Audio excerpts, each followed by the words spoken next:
Jesse, are you ready for rapid fire? Let's do this. All right, let's go. Fill in the blank. It's blank that when Marcus Freeman was asked about who might be a breakout player this season, Billy Schrauth was the first player he mentioned. It is what's the word? I didn't want to say excited. It is to me it's affirming because there has been a lot of talks amongst kind of the offensive line of how this thing is going to piece together. Are these young players ultimately going to be ready? Is Jagasaw going to be ready? Is Ashton Craig going to be ready? Is Billy Schrauth going to be ready?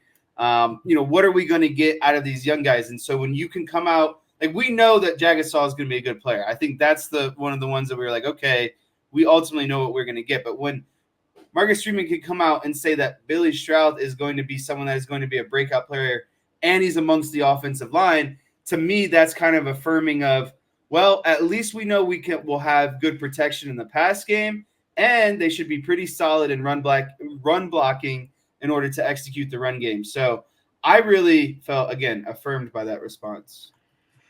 Yeah, I mean, to me, I almost like when I heard him say Billy Schrauth, it was a little bit like, hasn't Schrauth already broken out to some extent with the way he played down the stretch of last season, coming in against Clemson and but then again, he has only played in a handful of games, and look, I think that we kind of expected last season to be Billy Schrauth's breakout year, but the fact that now he is putting this on Schrauth, it reaffirms, like you were talking about, what we think about that interior line specifically, that there are two guard spots, and there are three able-bodied and more than ready guys to take those three spots. And Billy Schrauth, Rocco Spindler, and Pat Coogan are those three guys. So, I mean, you've got three guys for two spots, and you would expect camp to be really tough. But I think that interior, especially when you hear Marcus Freeman specify Billy Schrauth, that interior offensive line can be one of the true strengths of this team. There's still some questions that have to be answered in terms of the tackles, and he talked a little bit about that, like that right tackle job. He talked a little bit about Tosh Baker and Emil Wagner battling for that right tackle spot during training camp and stuff like that. So, that is still a question mark, but I think that interior line is going to be really good and really dominant. And so to hear him talk about Billy Schrauth like that, I think kind of backs that up, that notion that, like you were talking about.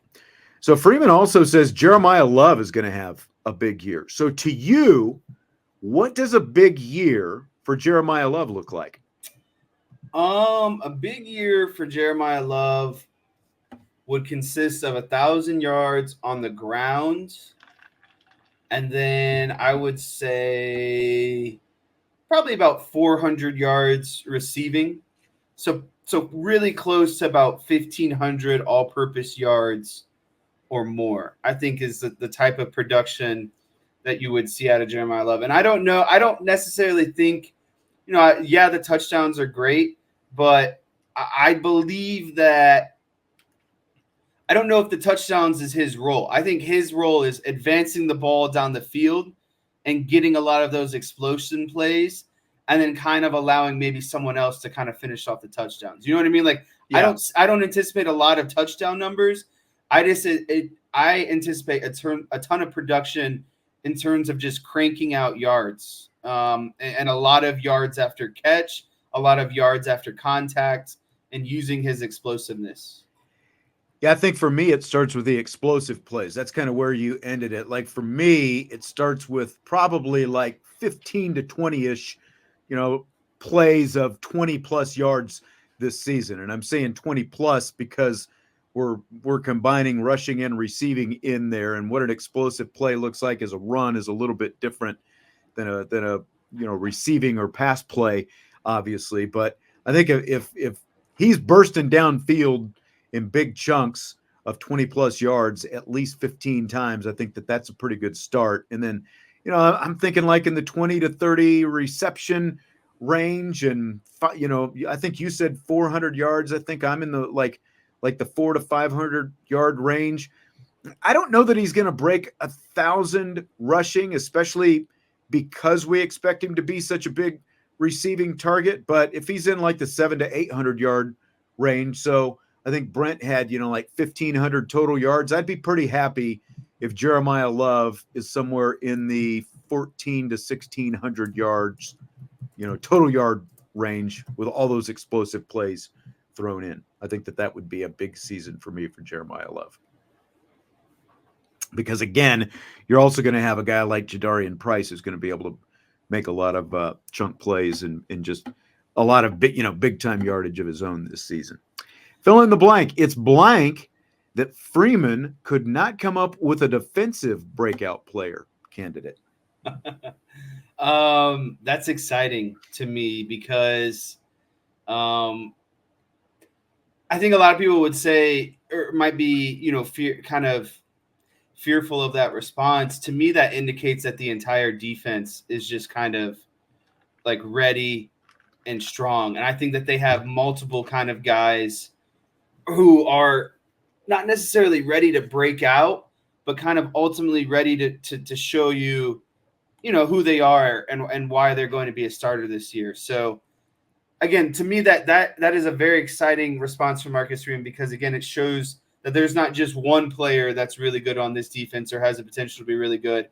I think that the defense is more so, and especially so on defense, it's in how Notre Dame plays defense.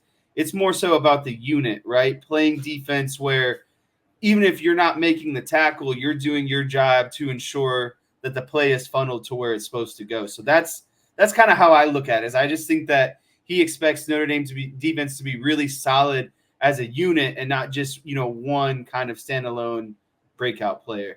Well, and I kind of looked at it. I can see what you're saying. I kind of looked at it a little bit differently because, basically you've got 4 veterans across the defensive line with R.J. Oben, Howard Cross, Riley Mills, and then Botello, although I guess Botello would probably still qualify as a breakout candidate, right? Like, even though he's been around for a little bit.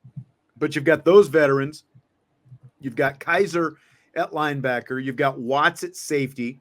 You've got Morrison, obviously, if and when he's ready to go. So that's already 7 of 11 guys on the defense right there. You got Rod Hurd coming in from Northwestern. You got Jordan Clark from Arizona State. It's like both of those guys have been there. Really, like, there aren't a ton of options, really, when you think about it. Like, you've got Drake Bowen, you've got Adon Schuler, you've got Jaden Mickey, you've got Christian Gray, Jaden Osbury, and they all played pretty well in flashes. Like, if I was going to make my pick right now, I'd probably go with what Big Dad Energy there said and just go with Christian Gray as my breakout candidate. But maybe you're right. Maybe it's because, like, there's so many guys that he wasn't ready to single one out, because you do have so many young guys potentially ready to step up and maybe be that guy this year. So that's exciting too. So the Chicago Bears are doing the training camp edition of HBO's Hard Knocks this summer. The Giants are doing the first off-season Hard Knocks beginning in about a month. The in-season Hard Knocks is going to follow an entire division and not just one team this year. So given you have 2 teams, I'm going to assume the NFC North is spoken for, the NFC East is spoken for. Like, they're probably not going to follow in one of those entire divisions later in the season on top of those teams in the offseason. So what division do you think they're going to end up going with once they get to the in-season? So I would immediately throw away the NFC South, the Buccaneers, Saints, Falcons, and Panthers. That doesn't do anything for me, especially in season. 49ers, Rams, Seahawks, Cardinals. Again, there's a little bit there, but nothing really interesting to me. To me, the 2 kind of finalists are the AFC North, and I just like the Ravens, Browns, Steelers, and Bengals because of how competitive that division is. And I really feel like those teams, like, those are true rivalries in football to me. None of those teams really exceptionally care for each other. But I'd have to go with the AFC West because you have the two-time defending Super Bowl champs. How do they handle, the two-peat? After that, you have the Raiders who are transitioning. I mean, their entire organization has been transitioning over the last 3 or 4 years, but they have the new head coach, right, who took over midway through last season. How is that progressing? How is that, moving along? And then you start looking at the Broncos, year 2 for Sean Payton. He's got Bo Nix. I kind of want to see, how that whole thing pans out between Payton and Bo Nix, and if Bo Nix can be, a really good NFL quarterback. And of course, last but not least, the Chargers, right? The brand new head coaching staff, a team with a ton of talent. And so you introduce really good coaching with really good talent. How far can their season take them? So I just think there's a lot of different kind of storylines that you could follow in that division on top of some really good football teams as well. So that's where I would end up.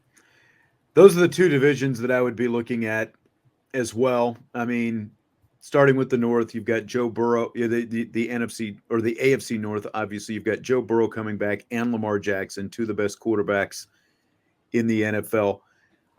Like, I wonder, because they've always had this rule, if you've got a first-year head coach, you don't have to do Hard Knocks. I don't know how that would apply to doing an entire division, and the fact that, like Harbaugh, is a first-year head coach, and if that would impact it doing it in season, those kind of things. I'm not exactly sure what that would look like. But, I mean, look, for all the reasons that you outlined there, I think either one of those divisions would make the most sense because there are so many different storylines. But, I mean, between the Chiefs already winning 2 Super Bowls, you've got the best player in the game in Patrick Mahomes. And, of course, you also have the X factor that is out there. The NFL already said they put together their schedule, the Chiefs' schedule specifically, with giving T Swift the best chance to be at those games. And I would be shocked if Hard Knocks didn't do everything that they can to try to have her incorporated in some of that as well. I mean, it's just more eyeballs. That's exactly right. Whether you want it or not, they're going to force it down your throat at this point. Speaking of Hard Knocks, fill in the blank. It's blank that Netflix is expected to announce a similar behind-the-scenes SEC football series that's going to air this season as well.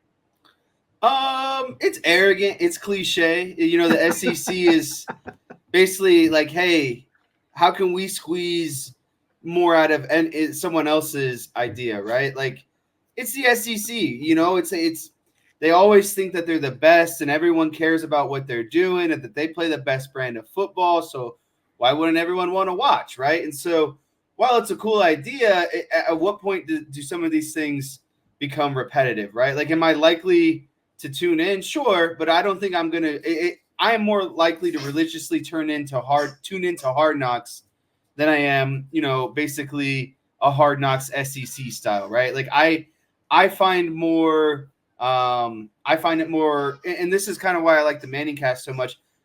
I like talking about professional football. There's a reason why they're professionals. I like seeing behind the scenes of professionals because they're the best of the best, right? And so while it would still be kind of cool to see some of this inside the SEC stuff, it just doesn't do it for me quite like Hard Knocks does. Are you babysitting or like what's No, it's just playtime with the squeaker toys. It's the dog squeaker toy. That's what it almost sounded like a baby crying in the background or something, or just cuckooing back there. I didn't know what was going on. Yeah, I tend to agree. Like how much interest there's going to be, and this is going to be one of these kind of like, what the in-season Hard Knocks where they're following a whole division. It sounds like they're going to kind of jump around the SEC and do a lot of, multiple teams and stuff like that. I don't know how interesting. It's like outside of like 3 or 4 schools, I really don't care about the rest of them. You care about Alabama. It's, there's some curiosity with Texas and Oklahoma going into the conference this year. So maybe that helps a little bit. You have a little bit more high profile. Lane Kiffin, he's always interesting. It just feels like if you picked one of those teams, it would be pretty interesting. But bouncing around, I don't know. I don't know how much I'm going to be interested in that. Well, it's like how much can you honest. really learn probably from one, you know what I mean, one episode with that team, right? Like all you're going to basically learn is, you know, maybe like behind the scenes of like Joe Milton and what his preparation is at quarterback, and, you know, the transition of Nick Saban leaving and having a new head coach. But it's like outside of Georgia, Alabama, Ole Miss, it's like, again, those are really the only, Florida, right? Like there's really only so far you can go. Maybe Missouri, because you can see how Drinkowitz does, you know, after managing last year's success. Is he able to sustain it? But again, you're not going to get that much information if they're bouncing around between all these different schools. You're just going to get a little tidbit of information. And it's like, oh, well, I probably would have liked if you focused in on one school and not given me random tidbits about 10 different schools. But you're probably going to feel that way about that in-season, you know, Hard Knocks thing, unless they go an hour and a half every week. You know, like what happens is, and this, remember, the NFL actually did the Chargers and the Rams together a couple of years ago, and you really didn't get to, what you were saying, you didn't get to spend enough time with the personalities that you actually liked, and they're bouncing back and forth. And ESPN, I don't know if you saw any of that. I can't remember what they called it, but it was the thing where they did Caitlin Clark, Camila Cardoso, and the player from UCLA, whose name that I already forgot, but they followed the three of them throughout last season, and they put together, it was like a 3 or 4 part docu-series, you know, behind the scenes type deal that they aired right after the season was over. And what happens? It's like you do that and you're bouncing around, and ultimately it's like, well, you know, Caitlin Clark is still the most interesting of all these stories. Like you still want to spend more time with whoever the main story is, the most interesting person. And I think especially if you're talking about an entire football conference like the SEC, I doubt how compelling that can actually be. Whereas like Notre Dame, you're going to be with Notre Dame all season in their Peacock series, whatever it happens to be. Brent says, how many new teams are joining the SEC? It is just Oklahoma and Texas this year. DK says Alabama joining the SEC this year as well. Fill in the blank. It's blank that Vikings wide receiver Justin Jefferson became the highest paid non-quarterback in NFL history today when he signed a 4-year contract that guarantees him $110 million. It is scary, and it's scary for selfish reasons, because it's going to lead me down the Cowboy road. It's gonna take you right there. It's gonna take you to the Cowboys are gonna have to break the bank to pay CD, right? Well, not only that, but at the end of this season, they got 3 big names on their radar that they have to maybe pay, maybe cut ties with. CeeDee Lamb is 1, Micah Parsons is 2, and Dak Prescott is 3. And so when you're talking about, to me, the no-brainers is you got to find a way for CeeDee Lamb and Micah Parsons to come back, right? But that's going to involve a lot of money now that the market has been officially set by Justin Jefferson. And whether you want to acknowledge it or not, Justin Jefferson and CeeDee Lamb have pretty much identical stats at the wide receiver position in terms of receiving yards, receiving touchdowns, maybe a few less games played. For a season, right? For a season, is that what we're talking about? No, for their entire career as NFL wide receivers. These guys have, CeeDee Lamb has more touchdowns. CeeDee Lamb has more receptions. Only thing Justin Jefferson has on him is like 600-700 more yards, right? So I guess what I'm getting at is a lot of people just want to talk about Jamar Chase and Justin Jefferson. CeeDee Lamb is very much in that mix, and he's going to have to be paid like he's in that mix. So I'm scared for how good old Jerry is going to break the bank between a lot of I just like how players. you didn't beat around the bush. You just went straight to it. And you're like, this isn't about Justin Jefferson. This is about what everyone accuses you. No, like good for him.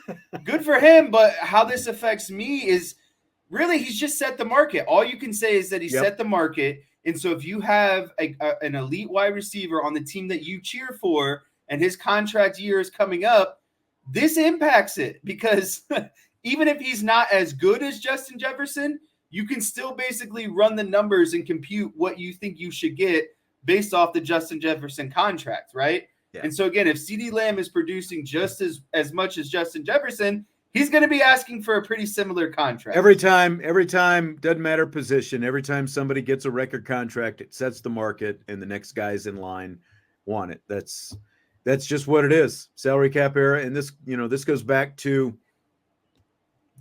something that I don't think that the quarterback should be part of the salary cap. I think that needs to be its own structure in the NFL, because you pay the quarterback and then, can you pay the rest of the team? There's only so much you can do, look at the Chiefs. They have gone the other way. They obviously paid the quarterback, and, people, they want to cry about the lack of receivers. I mean, they've just won 2 freaking Super Bowls without Tyreek Hill, what they didn't have to pay the wide receiver. So I think you can make it if you actually have a good draft strategy and you know what you want to do. They've also obviously built from the defensive side as well, but I don't know. I think you're absolutely right. But in terms of Justin Jefferson, is, he's a cheat code is what he is. He's great. I wonder if he's actually going to bring them the value of that contract with a rookie quarterback now. So that was the thing that really intrigued me, I guess, if you want to put everything else to the side, is you're really I think you're setting yourself up for lofty expectations when you don't have answers necessarily at who's getting the ball to Justin Jefferson. I know you took McCarthy, and that's who you want to be the quarterback, but he still has to get the ball to him. Mm-hmm. And I don't know how much I trust McCarthy's downfield explosive pass too. And that's Justin Jefferson's game. And so it's I really don't. And there was rumors about shopping him around, maybe letting him sign elsewhere because of the money that he would demand. You're ultimately kind of doubling down on everything that you've done in terms of re-signing Jefferson and believing that McCarthy is going to at least be the guy to get him the ball and keep him satisfied. And look, we've all seen it before. The receiver becomes the tail that starts wagging the dog at some point. When you've got a veteran receiver like that who's making more than any receiver now in NFL history and a rookie quarterback, things don't go right away. That could get pretty ugly pretty fast there in Minnesota. Right. So the mayor of London wants to bring major events like WrestleMania and the Super Bowl to his city. Buy or sell the Super Bowl across the pond? That's a huge sell for me. The Super Bowl belongs in the country in which football was originated in, and that is going to be my pride, essentially, right? I don't think you could take the World Series and be like, well, let's just go off and play it in a random country. Unfortunately, all the NFL cares about is if it makes more money, right? And so if they're able to prove that for some reason a Super Bowl, overseas is able to produce more money than a Super Bowl in the United States, well, they'll immediately do it and they won't think twice about it. Do I think that's what the fans deserve at the end of the day? No, but again, it's not about what the fans deserve. It's about what's going to make the most money. Yep. Differing opinions. Some say buy, some say sell. Andrew says London is a great city, highly recommend it, nicer, cleaner, and cooler than New York City. I mean, for my practical purposes, what difference does it make? Because I'm always going to watch it on TV. I'm not going to be at the game because, the tickets to the Super Bowl cost a gajillion bucks unless someone's actually going to throw me a couple of tickets, and I don't see that happening anytime soon. So what difference does it make exactly where it's played? But the other side of that is the Super Bowls tend to be given to cities who are investing in the NFL by building new stadiums. That's one of the rewards of building your new stadium is you get the Super Bowl. What has London done other than have the Jacksonville Jaguars come over there and play a couple of games, a game or two every year. You know what is London actually invested in the NFL? So I definitely sell it from that standpoint. You should be rewarding, the paying customers of your product, which happen to again reside in and around the markets that you have across the United States. So I would not want to see it. I would not want it to be over there for that reason. But again, like when it comes right down to it, I'm just going to watch on TV no matter what. So what difference does it really make one way or the other to me? All right, well, that's going to do it for tonight. We got a lot in today's show. We got a lot coming up on tomorrow's show as well. We're going to start the show with our old buddy RJ Abatia, who covers USC football. We'll get his take on that whole Notre Dame USC series going forward and a lot more on USC football, kind of what they look like coming out of the spring. We'll do that. And he'll actually be on live tomorrow as well. I know some people complain about the pre-recorded guests. So RJ will be on live at 5 on Tuesday's show. Ryan Roberts will be in after that as well. He'll have some live recruiting stuff that we'll be talking about. And then Jesse will be live sliding in for rapid fire to wrap things up on tomorrow's show. So we've got a lot going on tomorrow. Yep. Vince out there slacking once again, chasing around camps or something. I think he might be like commencement or something tonight. Does that sound right? I don't know. I don't either. Can't keep track of him. All right. Appreciate you being here tonight. Hit that like button before you leave, and we will talk to you tomorrow on IB Nation Sports Talk.